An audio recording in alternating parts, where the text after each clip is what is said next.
This is brief exercise 911, and we're calculating the depletion of natural resources. So we are going to be looking for a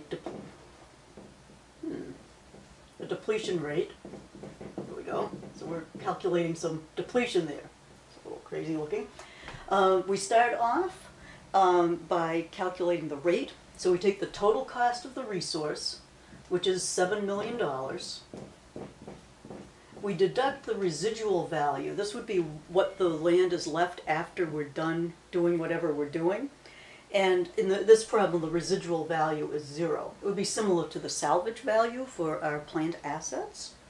And then we divide this by the total estimated units we think are in this mine. So that would be 35 million tons. So this is the $7 million cost divided by the really the number of tons we think are in the mine. So here we would divide that out, and we would get a depletion rate of 0.2 per ton.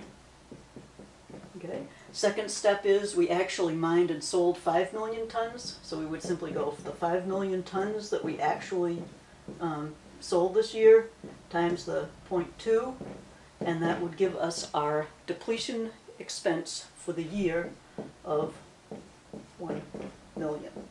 Okay? So that would be our depletion expense.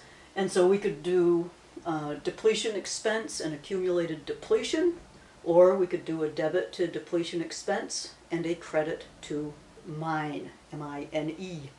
Okay. The way that it would show up on the balance sheet, it could be mine less accumulated depreciation, similar to how we do our planned assets. The more usual way of showing it is simply mine at cost net of depletion, which would be, it would be shown at 6 million book value either way. The only complication we get into this is, what if we mined 5 million tons, but we didn't sell it all? Okay? In other words, we say we only sold, if we didn't sell all of it this year, say we just sold 3 million, okay, tons. So we sold 3 million tons. So in that case, we would, you know, our journal entry, if we did it all, okay, if we mined it and we sold it all, would be depletion expense mine 1 million.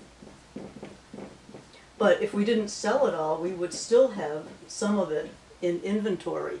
So in this second instance, we would take depletion expense for the amount that we sold,